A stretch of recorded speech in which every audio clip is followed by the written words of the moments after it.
2, 1.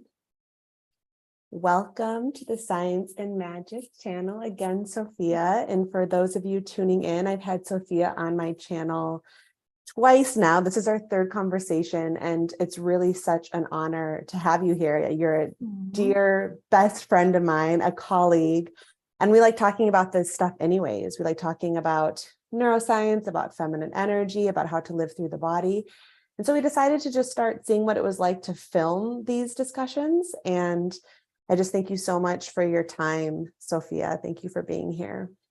Thank you so much for having me. This is so exciting to have the opportunity to share these discussions. We always get into such great conversation, and we have said numerous times how much we would just like to share, like we could share this, people know this, or talk about this, or start dialogue. So this is cool to do this, and thanks for tuning in. Yeah. And today we're going to be talking about what it's like to create like a queen. That's what the video is titled. And when I think of queen energy, I think of like this like regal, composed, easeful, very clear energy. I think a lot of creativity and manifestation, we're going to talk about those two words, are really aimed more towards fostering masculine-centered creativity. And we're going to discuss what it's like to engage with creative energy in a more feminine way. This is really relevant for all, like most of us right now in the Northern Hemisphere, especially because it's spring. So nature is being creative. And then I announced this publicly several weeks ago, but I'm pregnant and I'm in my third trimester of pregnancy. So I feel like I am embodying this feeling of creativity right now. And it's really on my mind. And it's a very feminine form of creativity. So I'm excited to just kind of spitball with Sophia and share and talk a little bit about creativity. Hi, everyone.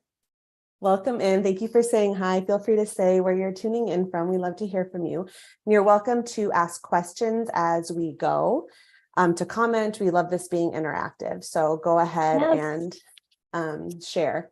The first question I'm going to ask. So at first, I think I had the title Manifest Like a Queen. And Sophia was like, I don't feel comfortable with that title. And I've never heard this before, as in like the word manifest didn't resonate. And she said, well, the root of the word is man, like masculine. And I'm curious if we can just start there and talk about what your hesitation with using the word manifest versus creativity was.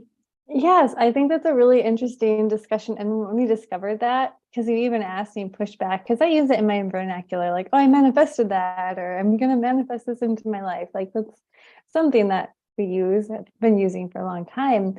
But the word does sit kind of funny with me sometimes. And the discovery that it like has man as a main like introduction to the word manifest, I'm going to man my way through this or make it happen, was interesting to pair with this like aspect of feminine or queen energy, right? Because to manifest is a man. So let's break it down to yin and yang. That's where I always go, right? So the yin is the feminine, it's the nurturing, it's the cool, it's the dark, it's that restorative and regenerative. And the yang is male, it's masculine, it's go-getter, it's out there, it's assertive, it's quick, it's bright, it's hot, it's fiery. It's the opposite of that opposing yin. So the manifesting or the man or male figure is a yang part. It has to do with this like going out and making it happen. I'm going to do something that's going to make this happen. It's a very yang thing. It's very masculine to do that, right? But the feminine and the yin actually is more of a drawing in, which manifestation can occur through this drawing in, right? Like you're brewing a baby in your belly right now. And like in a way that's like being manifested, but it's actually more like coming through you and rising and like you're nourishing this. That is the way of the yin or the way of the feminine.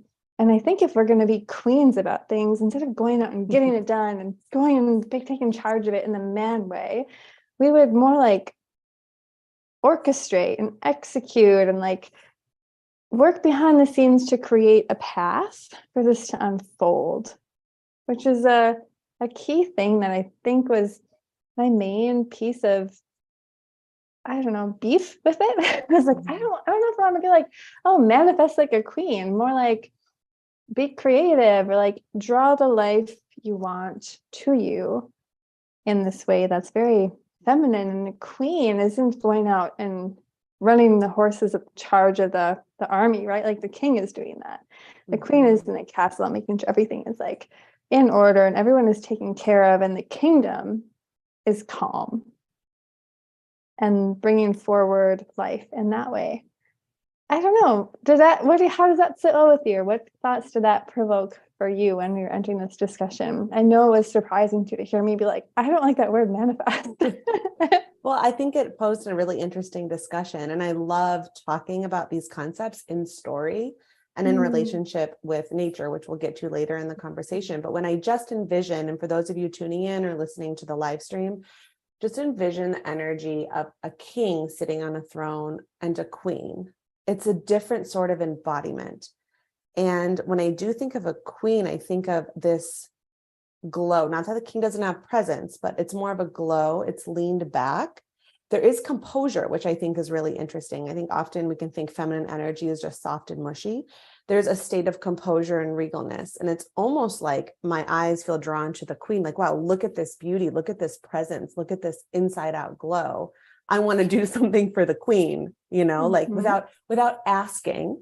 Her embodiment calls us into seeking what she desires. Whereas the king, it feels more natural, like that giving the orders and directing and following. And these two energies interplay. So, I'm curious if you're tuning in, and I post this on my community board. Do you more often manifest like a king or create like a queen? I'm really curious if one of these energies resonate. And we're going to talk about the interplay in nature of what these creative forces look like. I forgot to introduce Sophia too as acupuncturist and a neuroscientist. And so we're going to talk about this from the framework of nervous system and from nature, specifically because it's spring right now and it just feels really, really relevant. So most of the followers who tune into my channel, they identify as feminine or yin, as you say, essence beings.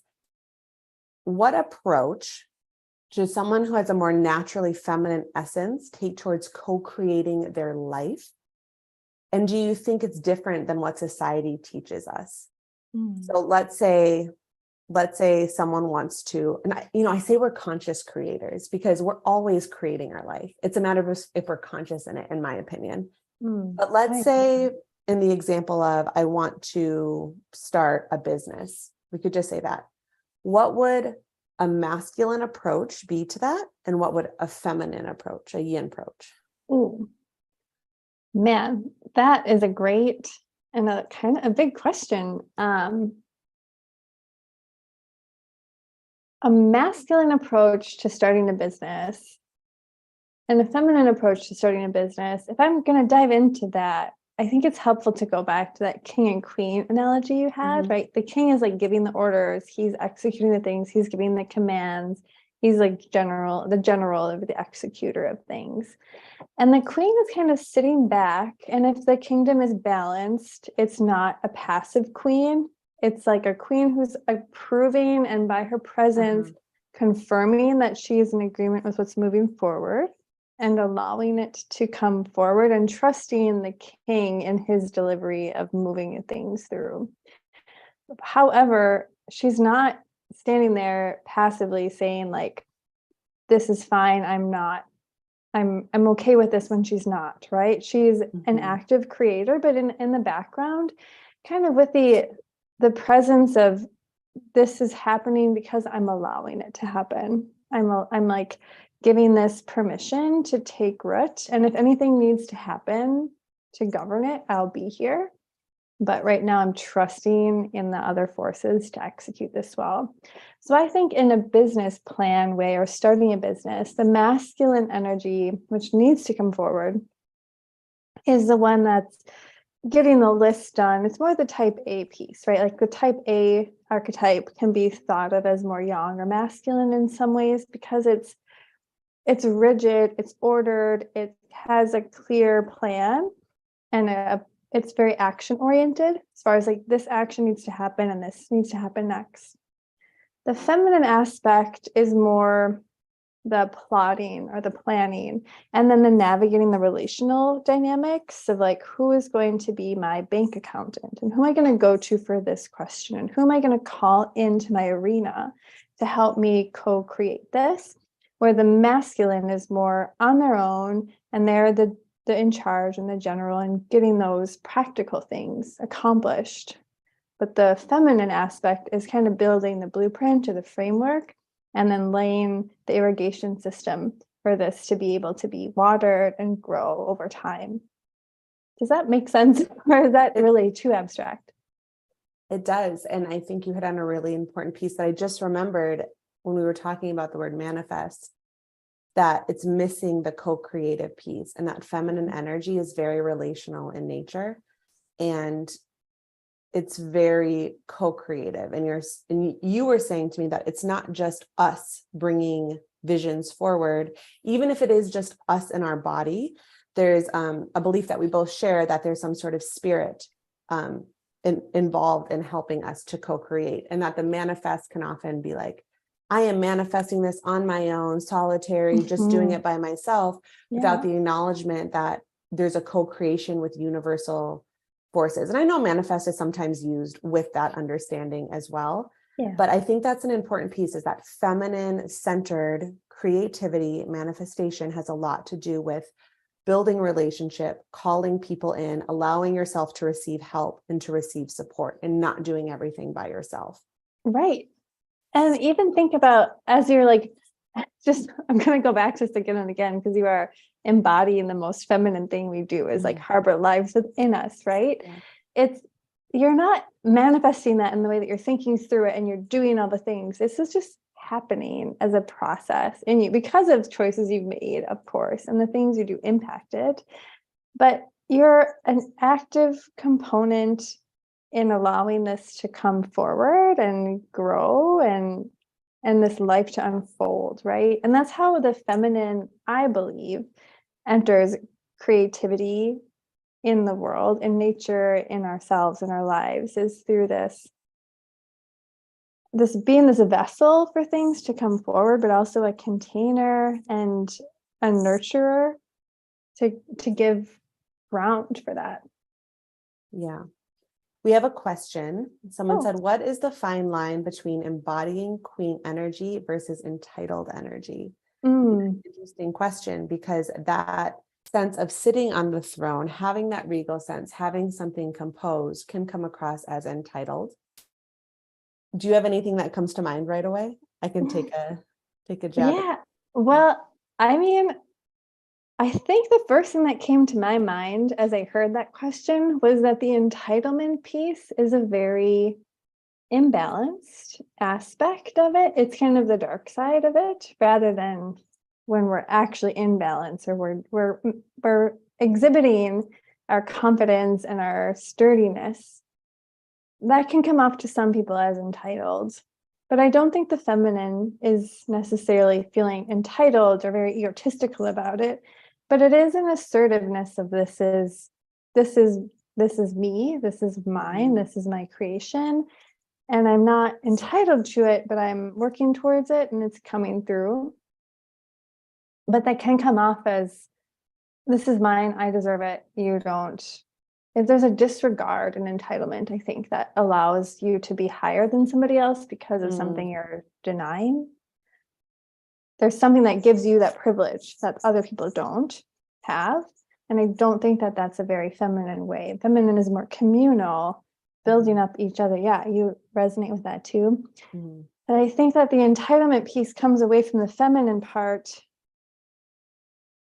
And the feminine part really embraces this, we are going through this together.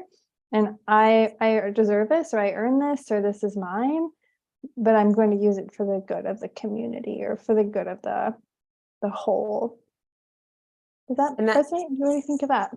And that sense of sitting high on the throne, what's the thing with feminine energy is it's about embodiment. It's about not necessarily what you're doing, but how you're doing what you're doing. So if you're sitting there with this energy of, my nose is up because I'm better than everyone around me, people are going to feel that.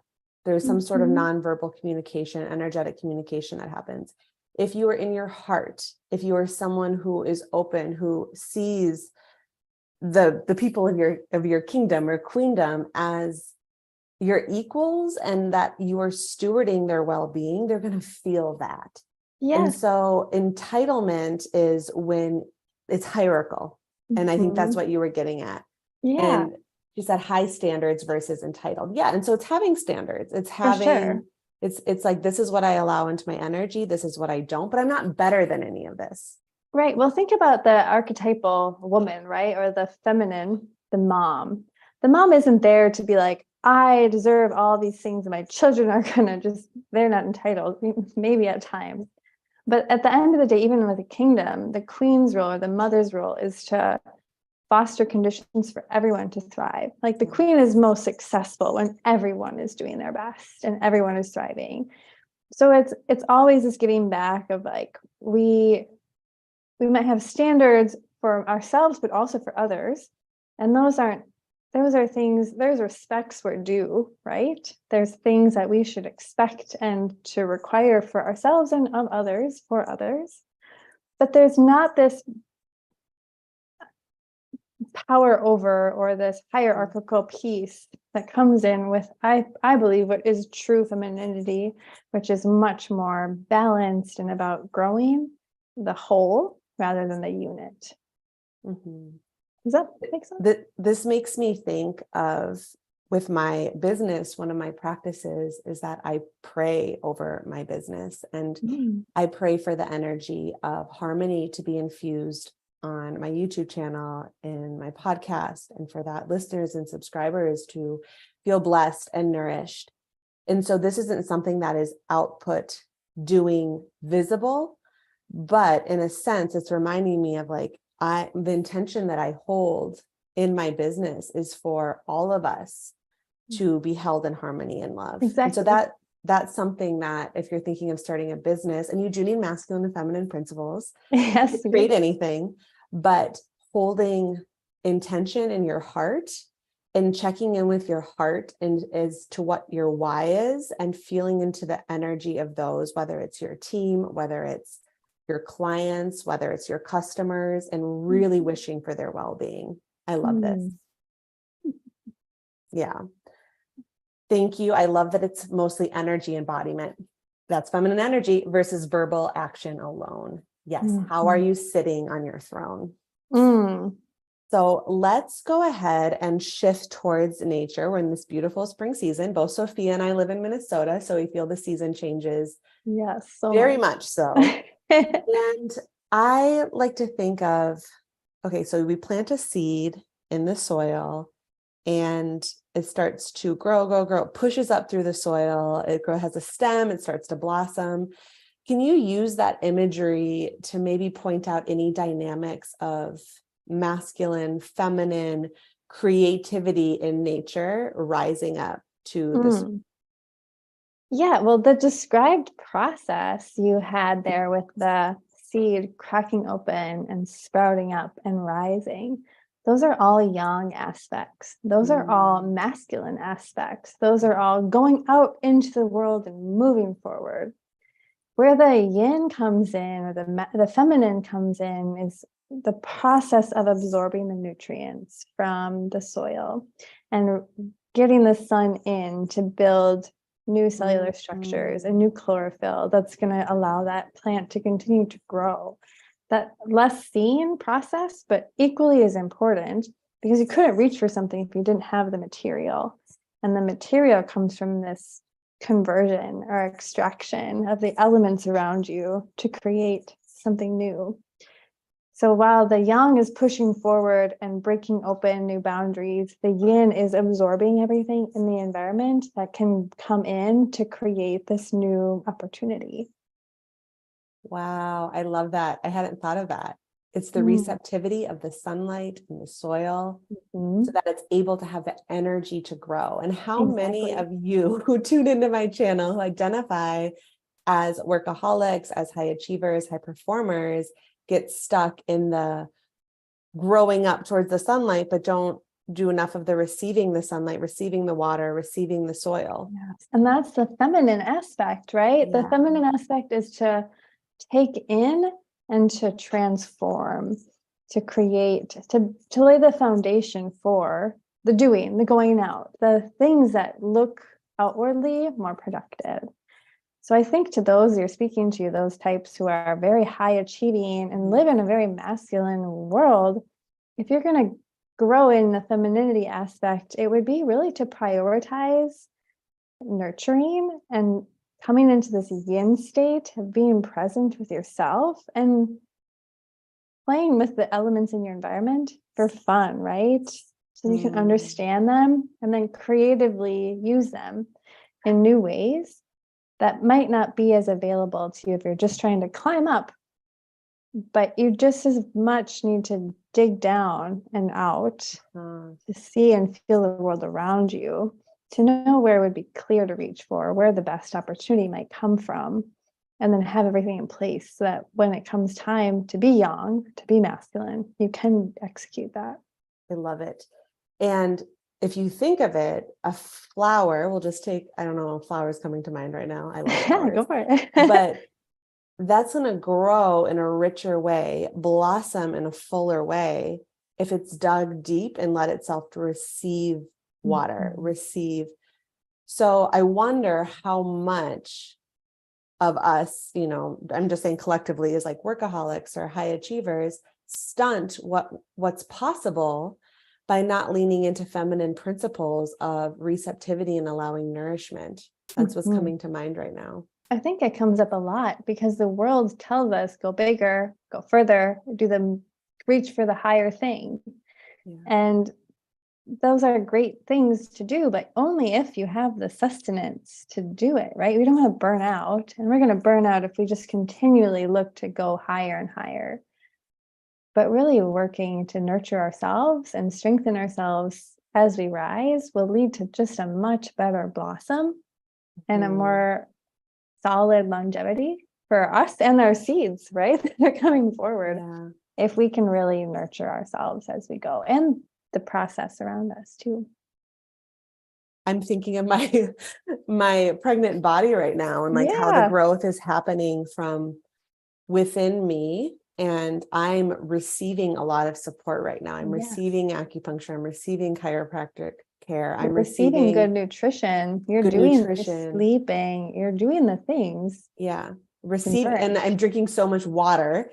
And then the creativity is happening through me and the birth will happen. And so I'm really feeling these principles of how important it is right now for me to intake so that that growth can transformation can happen, so that life can come out forward, right? Yes. That yang can happen only if the yin is strong enough. It's limited by that.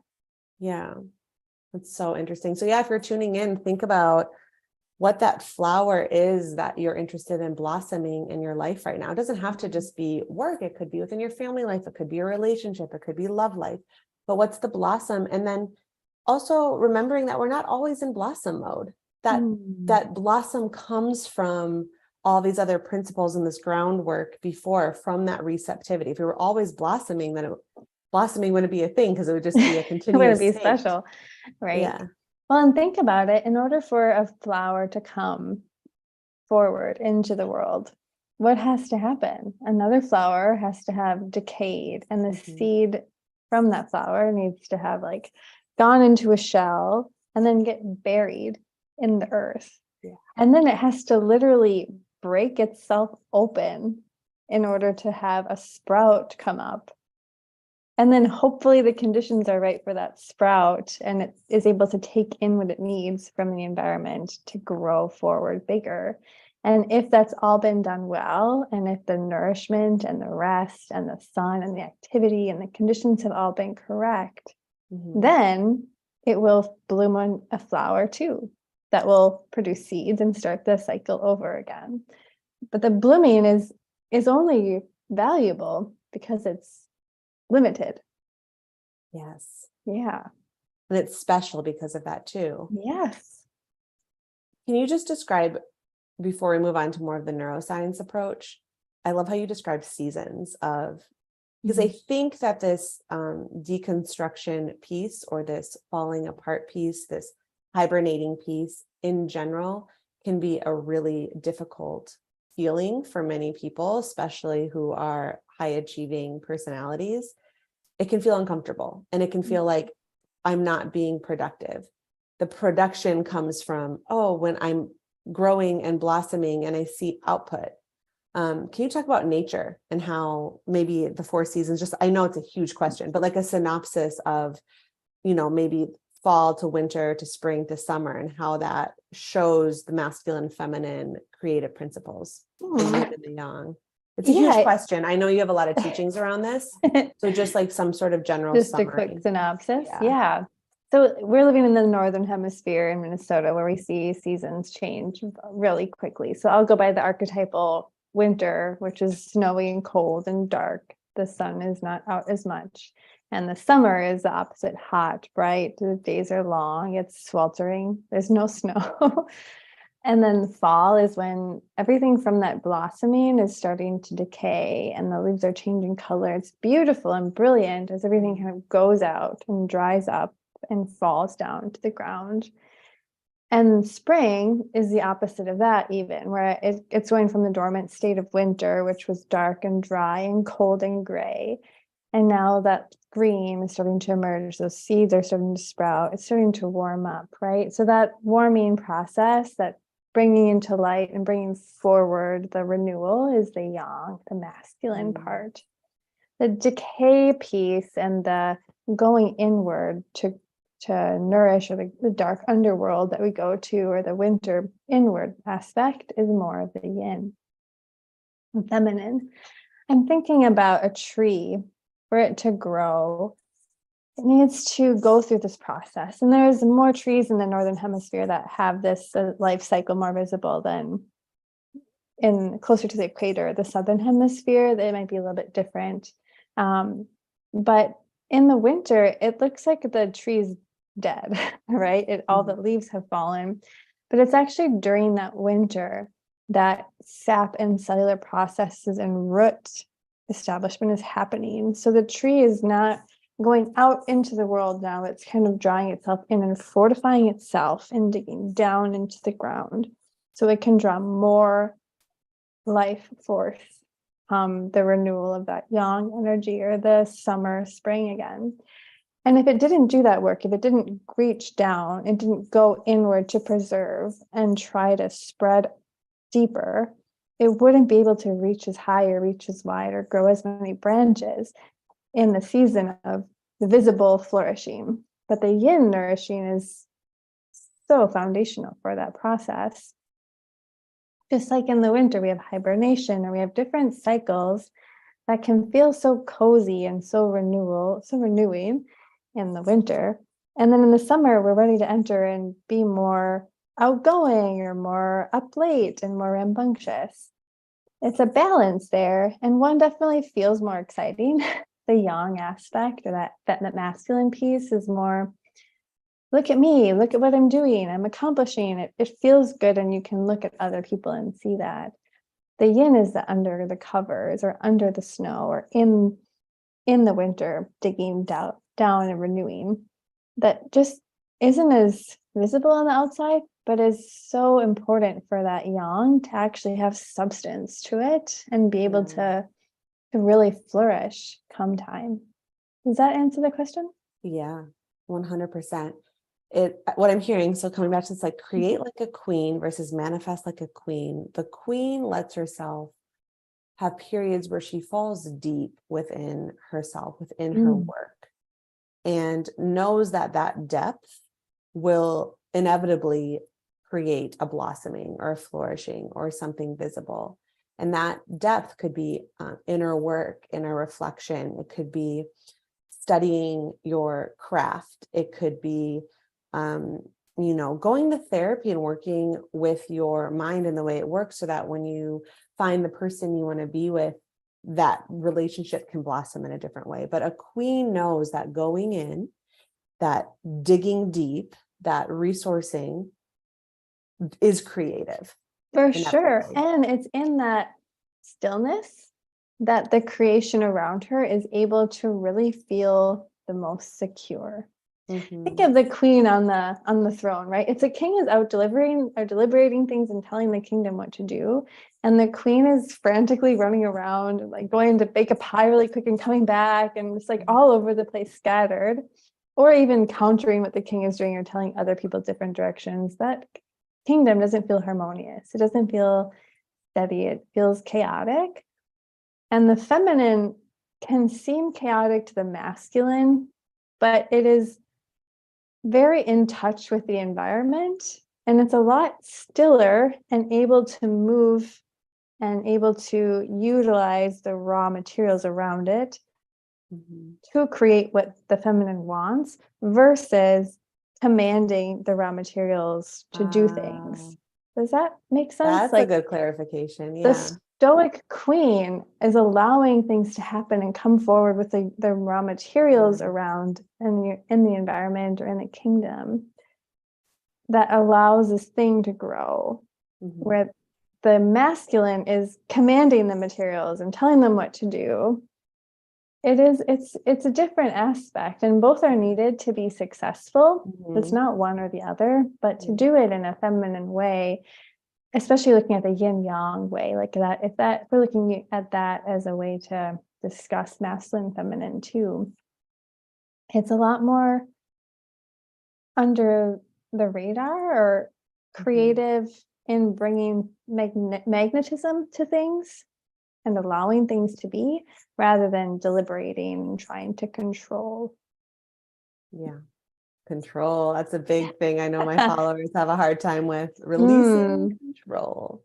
We have a question: how to deal with not knowing the time that it will take for it to blossom when we don't know how long it would take to see results in our life. This is a great question. This is a great question. What would you say? And it's a real question, because if you are not knowing the time it will take, you don't know what to pace yourself for, or what to put in, or what to take out, or what's too much. It can be very hard to be patient. But just like a waiting mother who's like, knows it's coming, but isn't exactly sure when, there are things to do to prepare, but then there's also just an allowing of the discomfort of the not knowing. It's like, well, this is going to happen, and I'm preparing myself to be as ready as I can be, knowing that life is full of surprises, and a strong feminine is able to navigate any surprise with poise, I think, because she's able to see that within her is the opportunity to shift the elements around her by engaging with them differently and create something that she wants for the world. But we don't always know what that will look like. And our work is to constantly surrender that and to trust.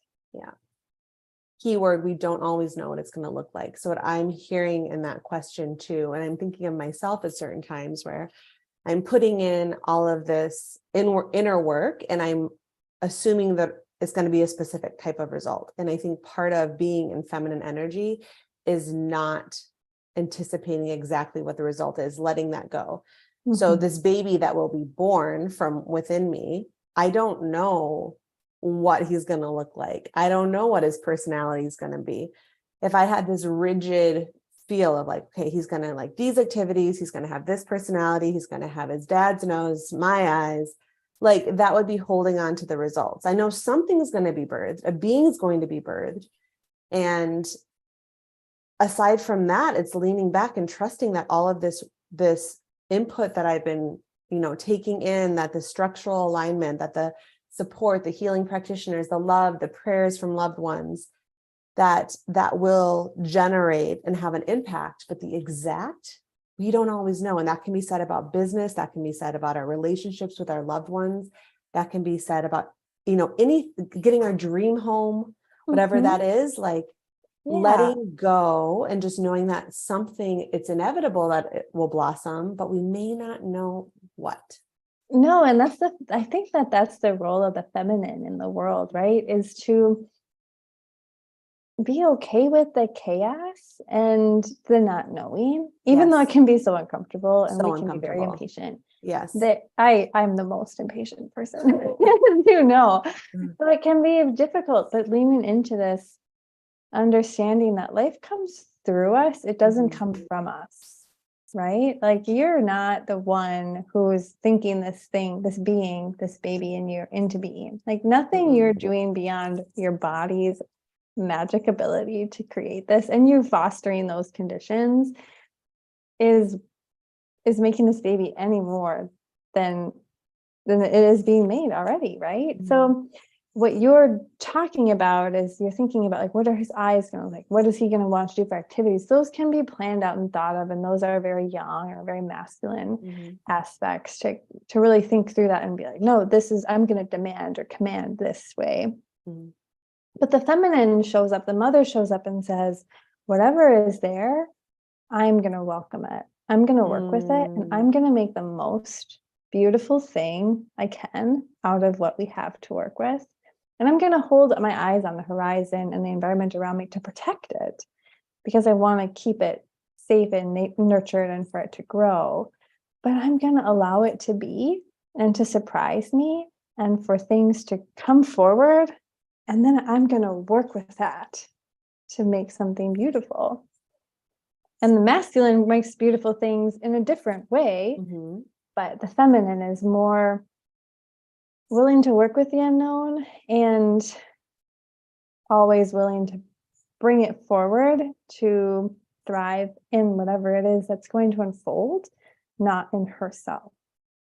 Oof, it's so good. Right? That surrender piece, like, and so to answer that question too, it's like letting yourself be in that discomfort and having faith and trust that something will arise and that you can handle it and that you're resourceful enough to work with it and to let yourself be surprised and delighted and lean into the embodiment of, am I in a state, what state am I in? I'm in gratitude, am I in fear? What soil is this rising up from? And letting yourself be okay not knowing, which is so much easier.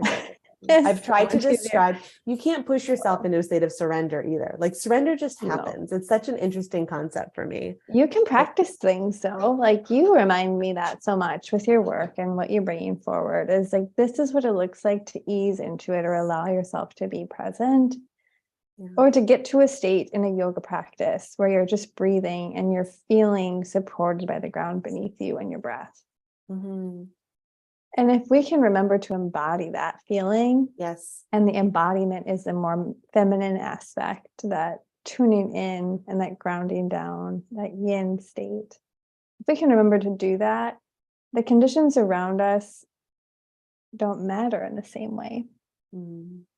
Because how we're showing up and how we're poising ourselves or quietly allowing things to be one way or the other is really where our confidence rests, where our power rests, where our ability to then decide and choose how we go about engaging with the materials before us.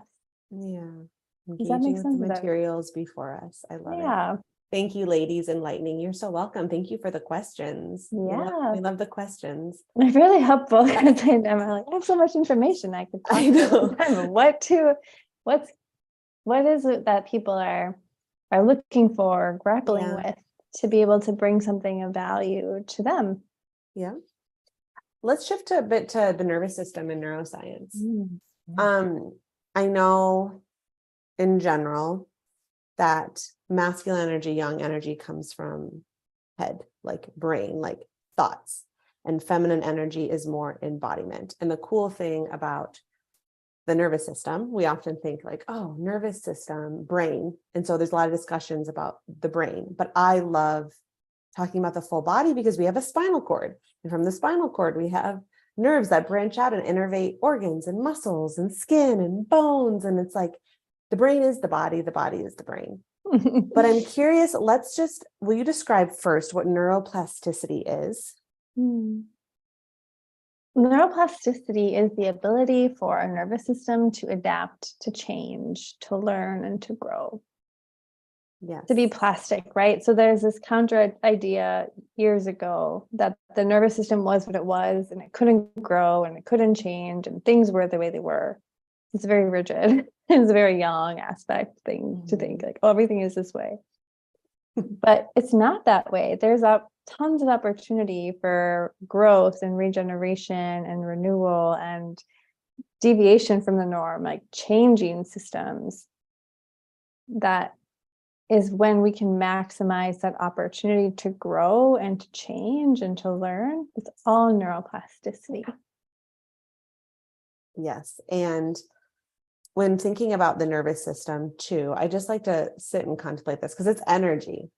So our nerve cells hook up in trillions of different ways. The brain, the body, and electricity, energy moves through those connections, and it helps us to create meaning from our environment, helps us to process our environment, to respond accordingly. And we're really walking miracles. I mean, it's just to like, we're walking galaxies, honestly, because all of us are linked up in different ways according to our experience. And the good news here is that you're not pigeonholed into your wiring. Like, thank goodness for that. And this is where creativity comes in, is that you can rewire the way that you think. You can do that through consciousness. How would you, before we kind of get into the masculine, feminine principles, I think, because I want to talk about this bridge between thought and embodiment. What are some ways that someone could start this process of rewiring? Whether it's habitual or environment, like what does the brain need? Well, I think there's multiple questions there. So I'm wanting to tune into that a little bit more. You said the difference between thought and embodiment. Now, I know you wanted to come away from the masculine, feminine, but the thought piece, even though it's under the surface, the action of thinking or the work of thinking is very young, very masculine, to plan out, to strategize, where the embodiment, the solid being, is the very yin essence, right? Those are the raw building blocks, the materials. So as we come into our body and we feel our senses and we ground down out of our head, as you said, the masculine brain, and into our system where we're feeling and we're tasting and we're touching and we're moving intentionally, that is the more yin or the more feminine aspect. And then you had a pointed question about how someone would start to engage this plasticity or this change. And the bottom line is it has to just be done. Like it's a very young aspect to make this plastic change.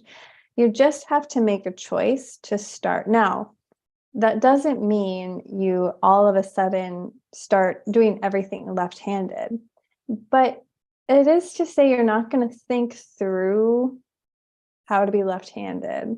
You're not going to become left-handed just by thinking. You have to eventually go out and use your left hand, right? You have to go out and do that thing or start making that pattern more frequent in your life. So if you're thinking about thought processes, I talk about this with patients pretty regularly, as far as I have patients who have a lot of PTSD, especially in neurological conditions. So people have a lot of history. They come in with some hard things they're wrestling with. They can get kind of stuck on the wheel of, this is how it is. This is how it's always going to be. In order for that to change, the best way that I think that we can start to shift out of any pattern that we're seeing as negative in our life is to bring in gratitude. Stop looking at what's not working. Stop strategizing about what needs to change. That's very masculine.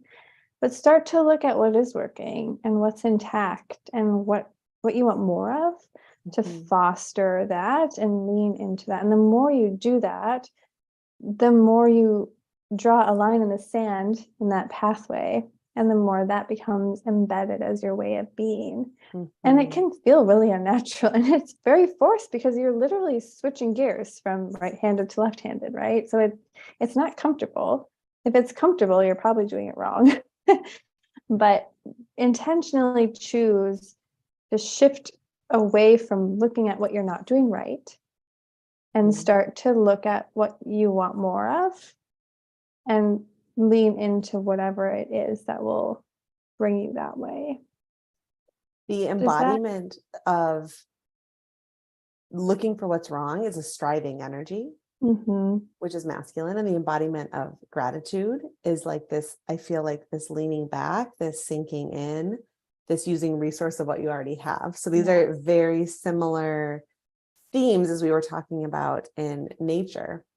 For some reason, I'm thinking I like to speak in examples and stories because I think that it's really helpful for It is talking about helpful this. analogy. And for some reason, this is coming in as like, let's say that someone is really looking for love. And this someone is very type A, high achieving, workaholic, so good at what they do. And they're like, well, I'm going to set a goal to find love, to find union, and to find the love of my life.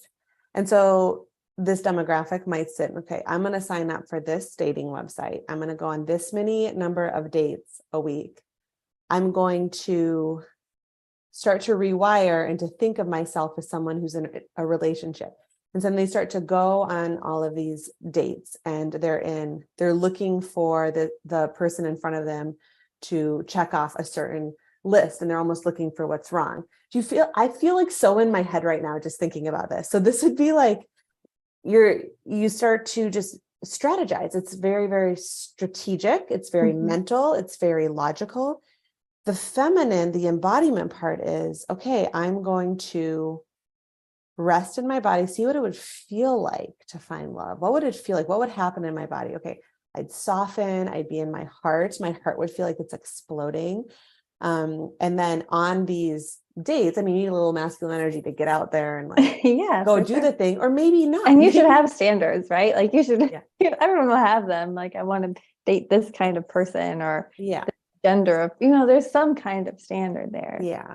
And those are good to have, but yeah. And while they go on the dates, they're thinking, they're in a state of gratitude. They're like, okay, I'm in my heart. What am I looking for that's good in this person? I'm having fun.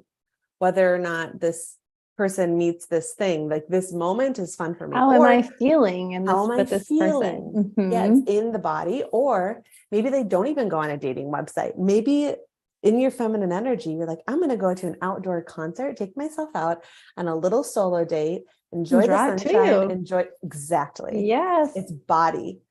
And so I just want to bring this back to nervous system somehow. I don't know why this story was flashing into my mind of like rewiring your identity as someone who can find love mentally versus body. Well, I think that there's a part of it there that we can strategize our way into the perfect date or the perfect partner. And the truth is that person doesn't exist except for in our head.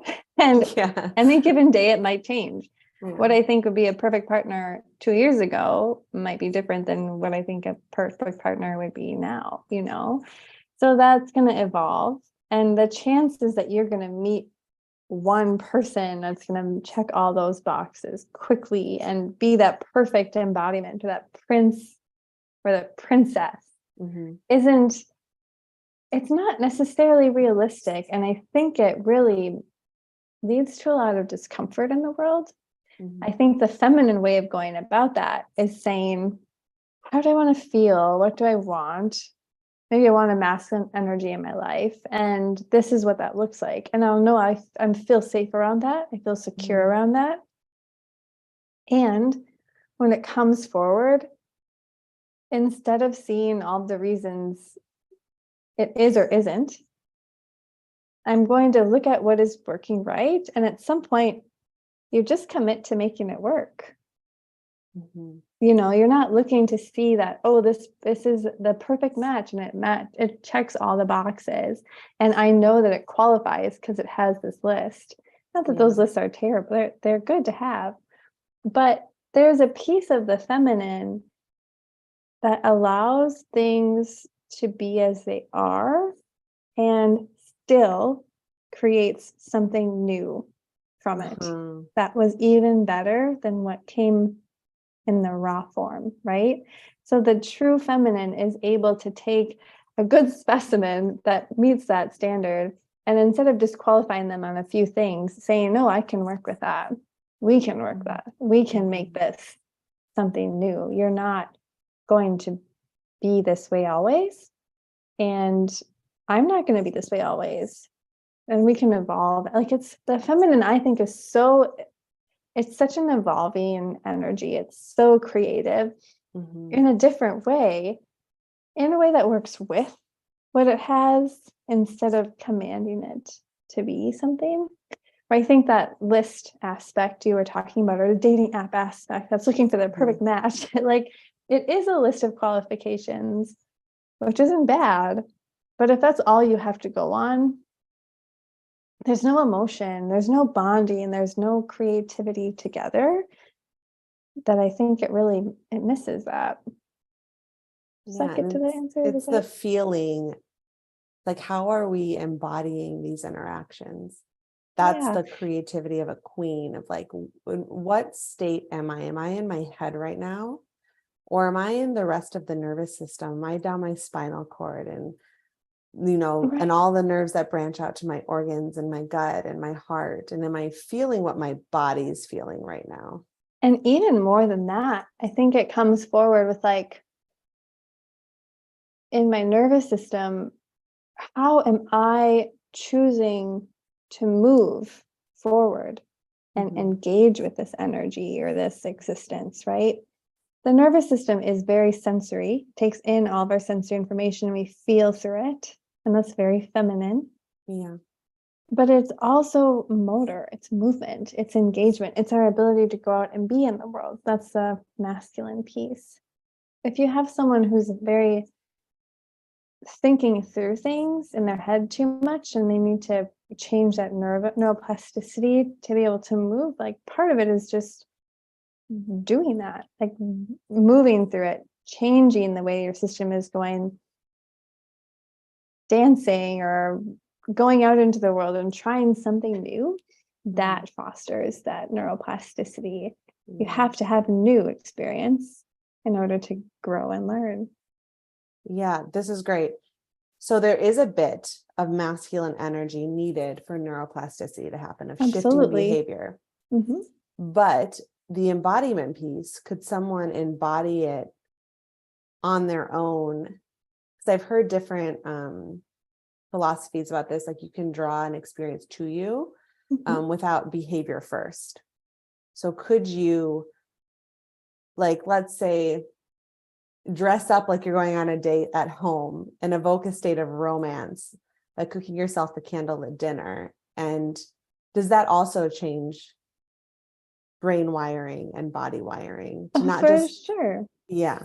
Okay. For sure, because you are starting to treat yourself with the regard with which you want to be treated. Like, it starts with you first, right? Yeah. If you want to go out on a fancy dinner with someone and be a great guest, you first have to be a great guest and treat yourself to that dinner, because it has to, it comes from you knowing that you don't need another to make you any more qualified than you already are. And you trust that the world is bountiful enough to be able to bring that to you, or for you to find it and to bring something valuable to it when it comes forward. You trust that the world is bountiful enough to bring it to you. I want to end there, because that's because when I think of creating like a queen, that's the essence. You trust that the world is bountiful enough to bring your desire or something better to you. And think of what it's like to sit on the throne with that state of being, knowing, deep in your bones that it's coming. It's coming. What's your energy saying? How are you sitting? Ready. And Yeah. I'm just gonna come in. Yes. Regal, composed, and confident. I love it. Absolutely. Well, thank you so much for being on this channel, Sophia, and being live. And I Yeah, mean, this is the third conversation, and I for you to know. offer your wisdom in this way. Oh, And well, it's only because you draw it out of me, Amanda. I love It's talking so about this fun. stuff. I I love know, that me we're too. finally recording too, because like I'm I said, we'll grateful. just go ahead. I'm just grateful that we have an audience that even cares to think about these things or to talk through them or to engage in this conversation. This is the stuff, I think. So thank you. It's amazing. And if you are watching this video, you got this far, you feel like you got value from it, please give this video a like. You can hit subscribe to my channel. I love to talk about feminine energy, nervous system, what it's like to shift out of a striving mode and into more of an easeful mode. And if you have any questions, comments, we'd love to hear from you on the replay. So leave us